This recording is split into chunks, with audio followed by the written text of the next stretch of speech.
Okay, so we're on Chapter 10. Remember, the ants go marching.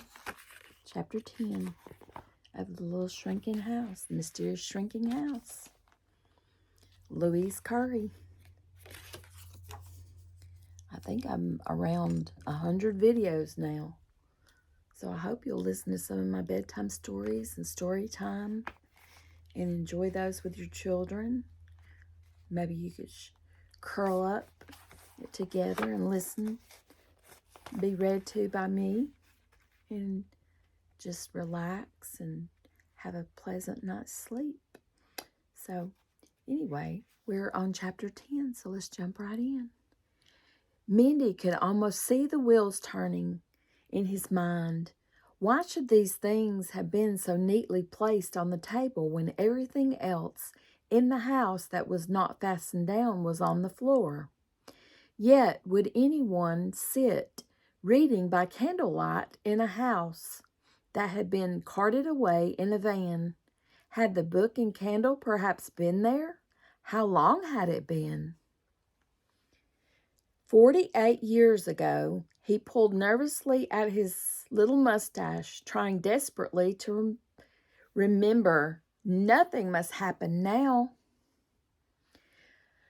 Not now, his anxiety seemed to say. Any day, today perhaps, he would have the answer to that little problem of his field sensor or the magnetic compensator. Perhaps that was the trouble.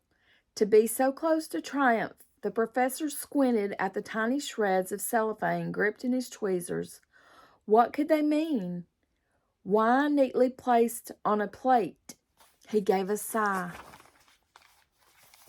Look, here's another drawing. Interesting little drawings. He's studying something really close. Of helpless bewilderment, and before he could cup his hand to catch them, the tiny scraps blew away and twinkled down to the dusty floor. The professor padded into the other room for a tissue and blew his nose so vigorously that when he returned to contemplate the Buckle House, his head seemed clear of worry as well. He beamed. "Ha! Should have thought of it before," he said aloud. "Of course, no dog here couldn't be. The beast came for me after I turned the reducer from magnify to minify. Saw him in the rearview mirror, too, that first half mile or so." He grinned. "Bet the old lady trundled out her little jalopy, and she and the kid tried to follow, too. Led 'em a dizzy chase, I did. Nobody catches old Kurtz," he chortled. "Oh, you beautiful machine. Thought they'd hide the old house from me, didn't they? But Kurtz was too sharp for them. I would have known them bits of dinky furniture in the shop window, even if I hadn't got wind of them being there. And there being an auction there. No, sirree, house. They couldn't hide you from my reducer. Once I guessed where they'd tucked you away, one flip of 'em new magnification switch, and up you came, barn or no. Big as life. Too risky for me to break in. Them windows was too high up. I'd have broke a leg for sure. But that don't stop old Kurtz. Maybe I can't break in, but the house surely could break out." Mindy's eyes widened. "Why he broke our barn down on purpose," she hissed in Samantha's ear. Samantha put a finger to her lips in warning and nodded toward the window. The professor had leaned quite close, and they could feel the vibration as his fingers drummed on the long table. He chuckled. "Yes, sirree, Bob. Flipped the switch over to Mindy, and down you went. You crooned to the Buckle House, with nary a soul the wiser. I knew the old reducer could magnify what it had reduced. Simple logic. Must have been the wiring on the old switch that kept you from working in reverse before. Never give up. Trial and error. Ho-ho, he patted the Buckle House. He's patting the house. There's the house. Well, there's a squirrel in the window. On the roof, and danced a little shuffle out the back door of the reducer's shed. How fortunate that you did not have any clearer traces of your presence. Miss Britomart fanned herself violently with a palm leaf fan,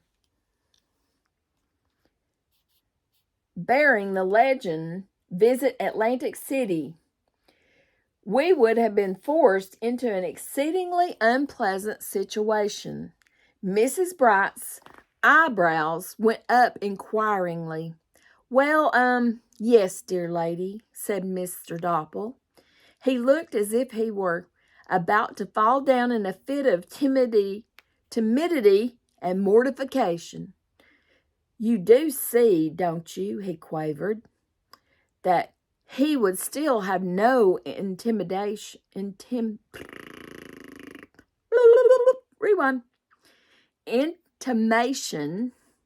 of our presence. We should have to trust to your magnanimity.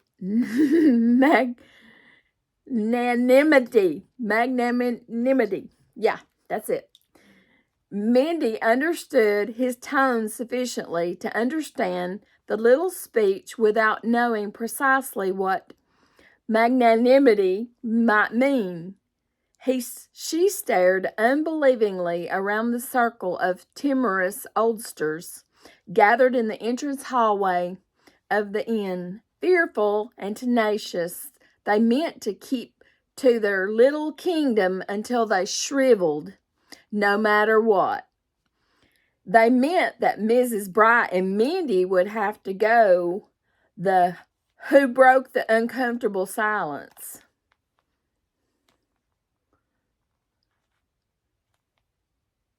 So they're going to have to go out and give themselves up. It was an angry Samantha. She's the one that broke the uncomfortable silence. "You should all be ashamed. Don't you worry, Mrs. Bright. You and Mindy have some backbone left, though I can think of some for whom I can't say the same. Don't you give in." She spoke bravely, but was clearly worried. "We'll think of something." They had not thought of a thing by the time the professor slammed through the front door of the museum at 10:30, fully an hour before his usual return from the village.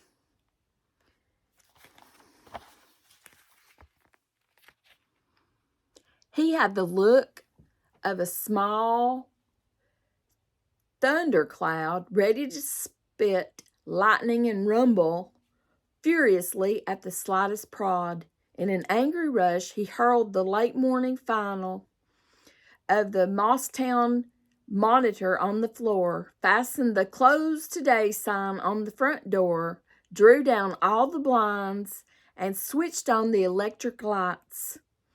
Had he been in a little less of a fury, he might have seen Samantha, Mindy, Mrs. Bright, and a completely terrified Jack and Sibylla Crump caught in the open, in the vacant lot at the far corner of the table, between the inn and the general store, the emporium. The usual morning foray for supplies became a wild scramble. Halfway across to the far corner table leg, Mindy and Samantha had a knobbly gunny sack of percolator ground coffee, a bucket of coarse flour, and a small bundle of dry firewood. The rope ladder dangled down along the side, and in the shadow of a table leg, the arrangement was convenient, not only because the ladder was sheltered from view, but also because it was quite handy to the inn. And being so near the inn, it was a constant worry to the inn's occupants. Even though ladders, baskets, and ropes were carefully stowed away when not in use, the professor's untimely return had sent the whole Doppel into a panic.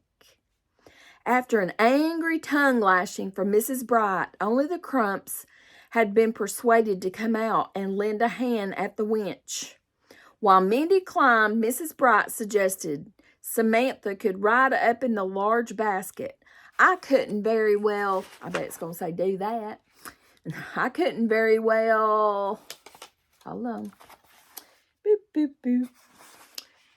I couldn't very well do it all by myself. She wheezed as she and Mr. Crump cranked away at the winch years earlier, improvised for hauling up large loads. Looking over her shoulder, she gasped, "Oh, do have a care, Mrs. Crump."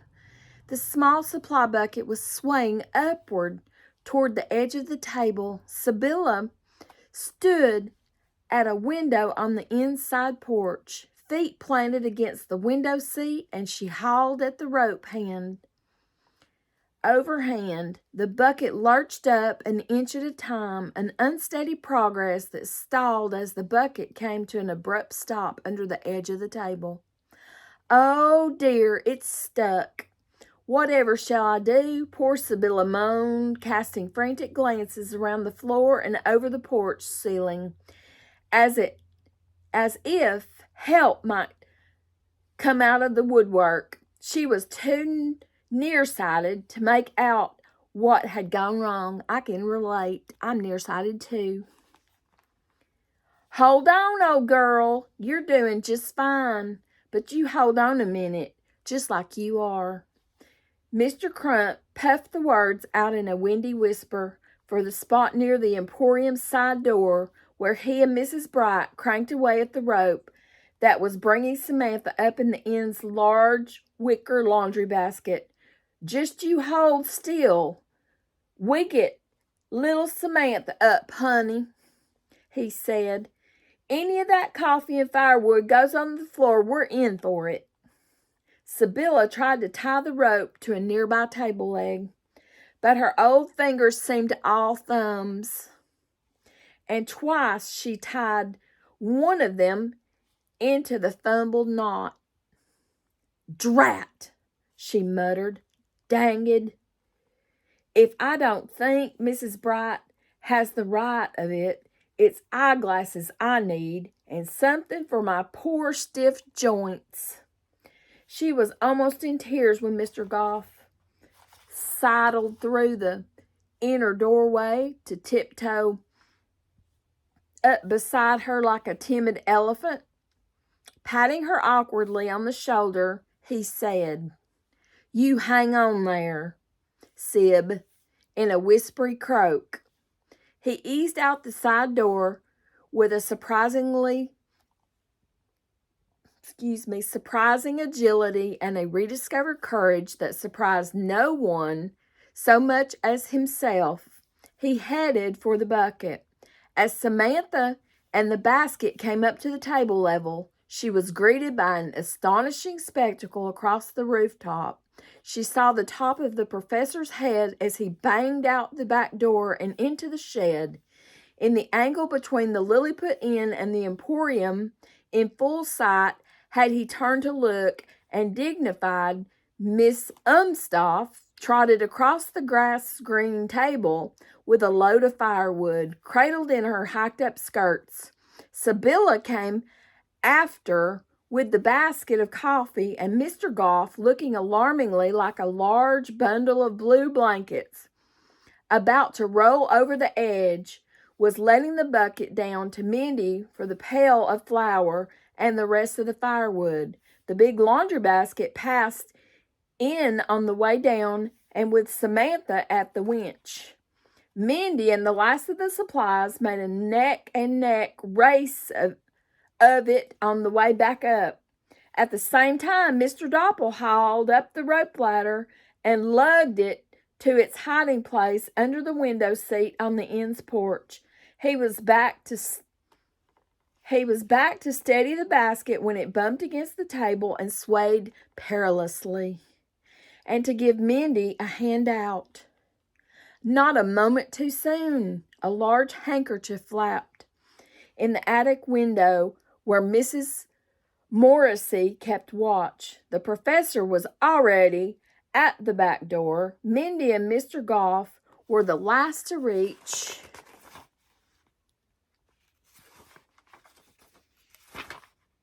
This has been a long chapter. Were the last to reach cover, Mindy dragging the large basket after her into the store, and Herman Goff pushing shut the trap door in the side wall of the emporium. The sturdy little winch. It's not a witch, it's a winch. It's a thing you crank things. I had to have my vehicle winched out of my yard one time because it rained so much it sank in the yard. It was a heavy vehicle, an SUV.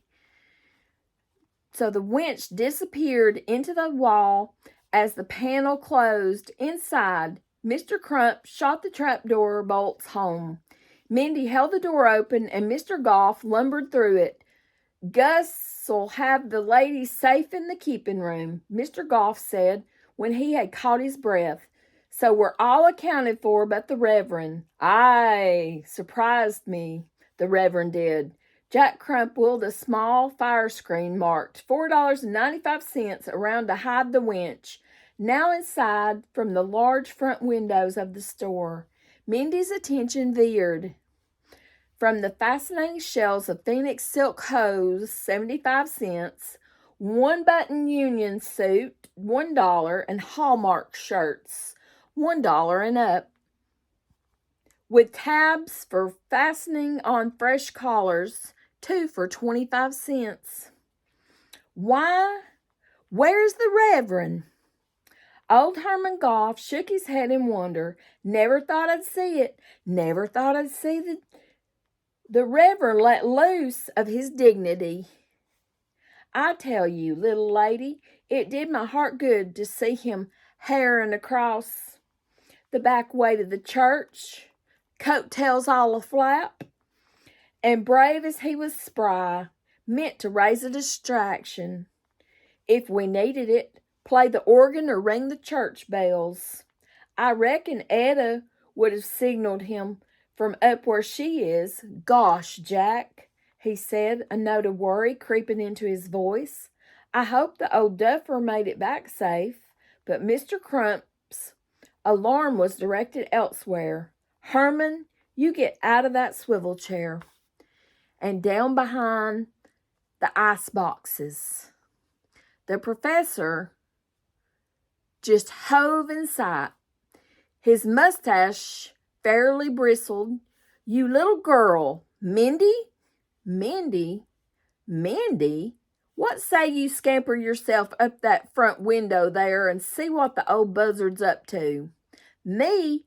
I'm too creaky to keep low enough to the floor. Now take care you keep down here." He watched her edge away. "I would go if I wasn't too stiff to hunker down that-a-way," he said in wistful apology to Mr. Goff.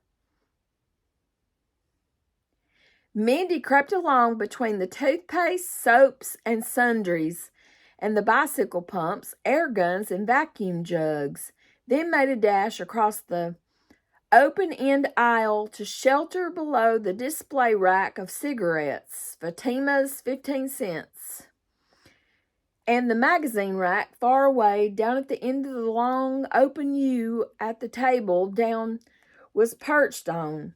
She could see where Kurtz had set up a small work table.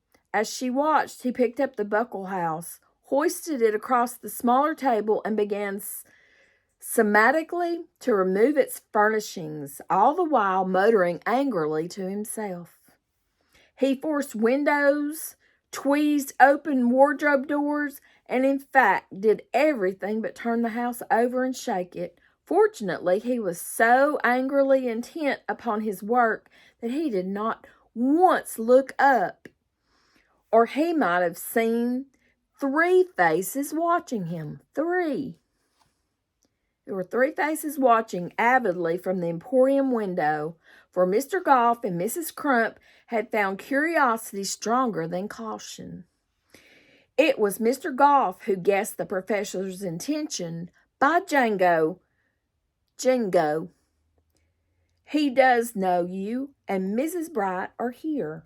Mindy, girl, I think the old devil means to isolate every house and give it a going over till he finds you. He'll figure you're bound to turn up in the last one. Let's get my chair up. Sorry. In the last one, if not before. Why, the old, look at there. Kurtz had opened the cupboard beneath the museum's front window display cases, and after rummaging among his cleaning materials, had selected a half-full plastic spray bottle and a squat green plastic jug. He unscrewed the spray top, set the bottle on the table, and filled it up from the other container. Window clear. K-L-E-E-R, clear. And the spray bottle with more ammonia. The green jug was straight ammonia. He's looking awful mean. Ammonia smells bad, said Mindy, nervously chewing at a fingernail.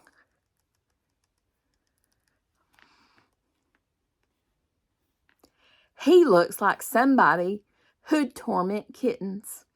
I don't like it at all. Mr. Crump chewed at his faded red mustache while the professor calmly began spraying a fine mist in through the windows of the Buckle House.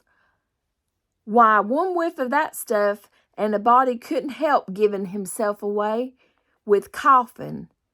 Set you weeping for hours, it can, once you get it in your eyes. Ooh, that would hurt. Don't do that. Mr. Goff, forgetful where he was, raised up to his full 6 inches and swelled with indignation. Why, the villain! He straightened his baggy jacket with sudden decision and said firmly, come. He was splotchy with emotion. Even his bald head was red, and to Mindy's way of thinking, very splendid. She followed obediently down the paint hardware aisle, out of the side door and into the inn, Mr. Crump following after.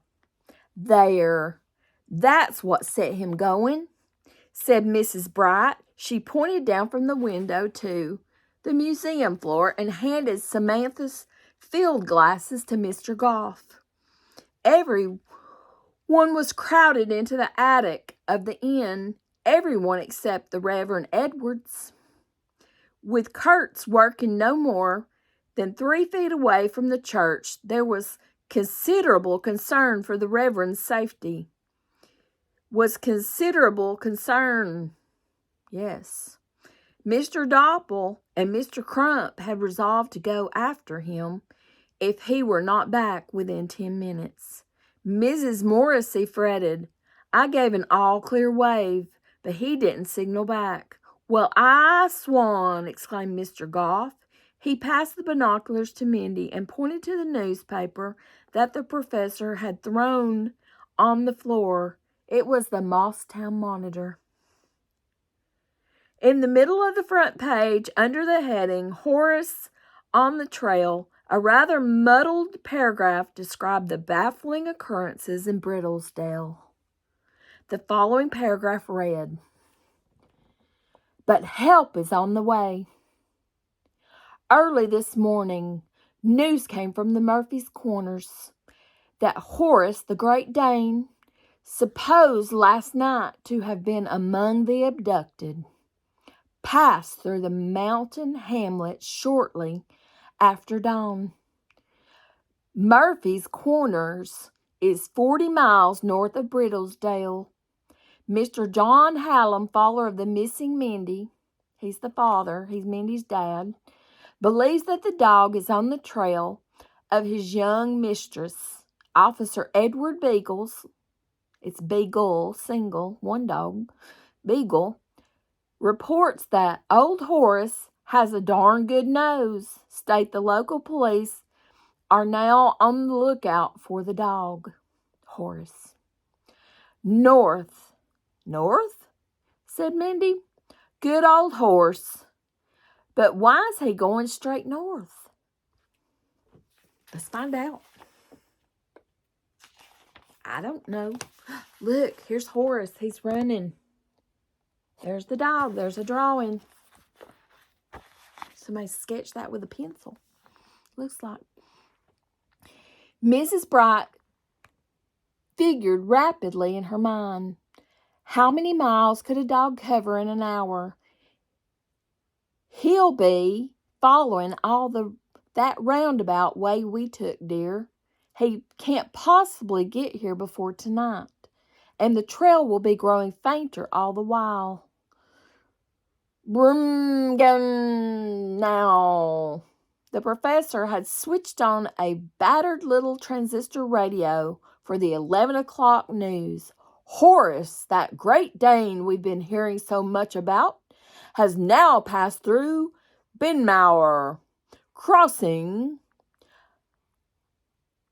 US 30 and heading south. State police report that from time to time the dog ranges across and away from the road as if trying to catch a scent laid down at high speed. Persons sighting the dog are requested not to interfere in any way. Blast! The professor switched off the radio, hurriedly returning the last of the furniture to the Buckle kitchen. He hoisted the house up and deposited it on the floor in the far corner of the room. Mrs. Britamart's handkerchief flew to her mouth. She gave a little moan of distress. Oh! Thinking the Umstadt house was to be next. All that lovely William Morris wallpaper, she whispered. The spray will simply ruin it. But it was not the Umstadt house that Kurt swung up and over onto the smaller table. It was the church. The little company in the attic exchanged horrified looks. The Reverend! Oh no, something happened to the Reverend? Oh goodness. So we've made it to chapter 11. 11. Oh, there's a rescue. We got some life vests coming. 1, 2, 3, 4, 5, 6, 7, 8, 9, 10, 11. 11. Chapter 11 will be next. Whew. Goodness. That dog is racing, trying to help Mindy. I hope he gets there in time. So I want you to remember to grow your brains and read more in 2024. Find books you like in your local library. Okay, so I'll see you next time. Bye-bye. See ya. And see ya is a chair in Spanish. Bye. Bye-bye.